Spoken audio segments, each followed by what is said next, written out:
I'm about to cook this extraordinary meal. So you're going to want to hang around to see this meal because I'm about to do it live. I'm about to do some baked chicken, some steamed cabbage, and some fondant potatoes.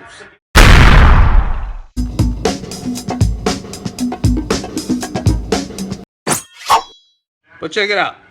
We're going to season it real quick. We're going to start off with some Sazon. You can't go wrong with the Sazon, people. Don't be stingy with it. You hear me? Just get it in there, man. Look, and after you do that, grab you some of that garlic powder. Hit it up with that. Alright? Grab your onion powder. Hit it up. Okay? Then put your little black pepper on it. Now listen, if you want to add something else other than what I'm putting in here, it's okay. It's because you know you can make this your own. Now you flip it. You hit it with that Sazon again. Don't be stingy with it, people, because it's gonna give your chicken some flavor. You heard? Alright, come back with that garlic powder again. Bam, just like that. Then you come back with the onion powder. You hit it. Now this is the skin, so you kind of want to massage it in until you get your aluminum pan, whatever size you want to use, and you put it in there. Skin up. We're going to skin up, people. Go skin up. This is one of my favorite baked chicken dishes right here. Everybody love it. Come back with your aluminum foil. Some people call it aluminum foil. I call it aluminum foil. Okay. Wrap that up real nice and neat. We're going in that oven. We're going to cook it on this bottom rack right here for approximately 40 minutes. Some people don't use the green part of their cabbage. They'll take the green, you know, that top green leaf, and they'll discard it. It's because they think it's just to protect the inner part of the cabbage, but it's not, people, because all the vitamins is in here. You just got plain white looking. Who like plain white looking cabbage?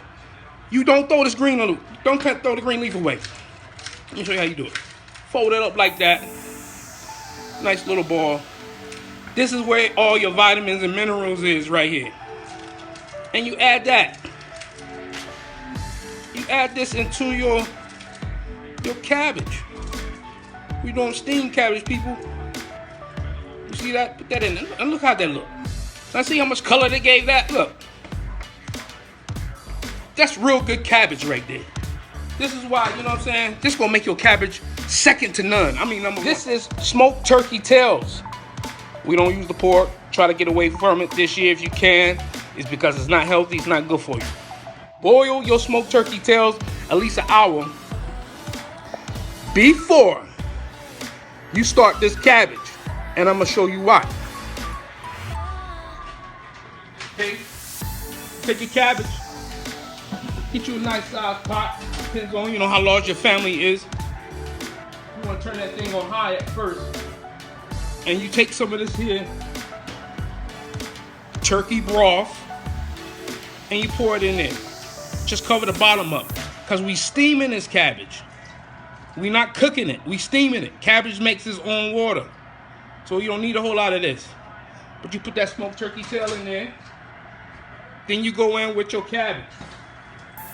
Alright? Look at that. This pot may be a little too small. I'm going to try to squeeze it in there. I'm at my homie Shorty house. He don't cook. So I come over here and help him out from time to time. Plus we watching a game. Alright? So listen. You got that, right? After you do that, listen, we added more color. You add about, you know, about a half a cup of carrots. Listen, this is gonna be real good. You're gonna like this. You see how it's already popping? Turn that thing down to medium and let that sit.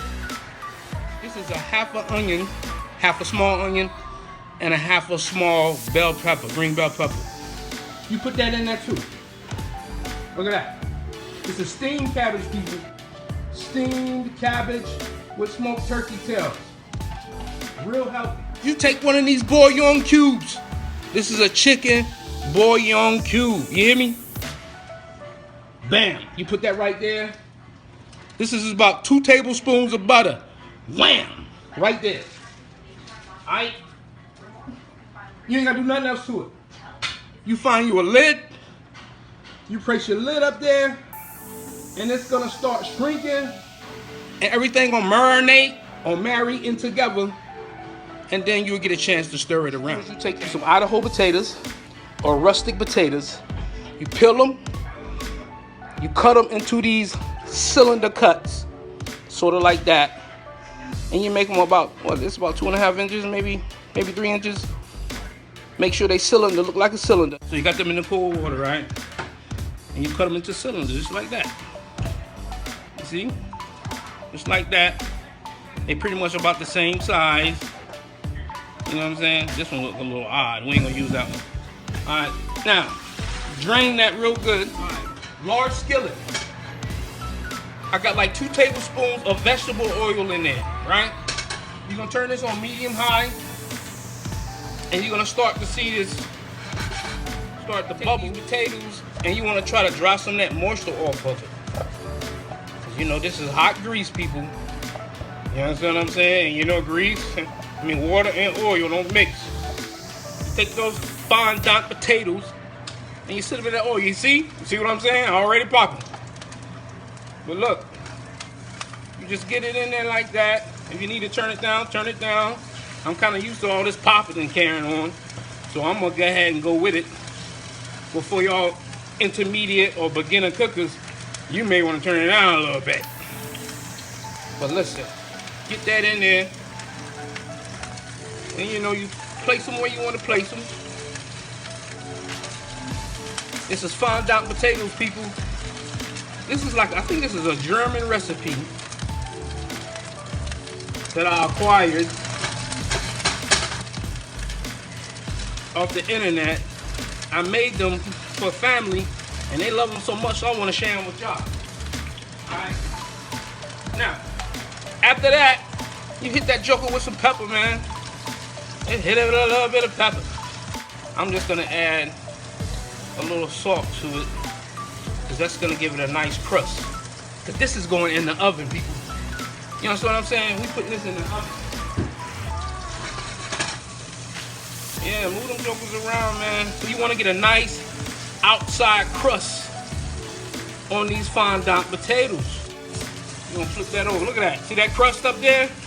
You see what I'm saying? Y'all, now y'all see. I know y'all was like, what is this Negro doing with these doggone potatoes? You flip them over. You want to see that crust right there. That's going to be a nice crust on the outside, and it's going to be real tender on the end. You hear me? Flip them jokers over. Like that.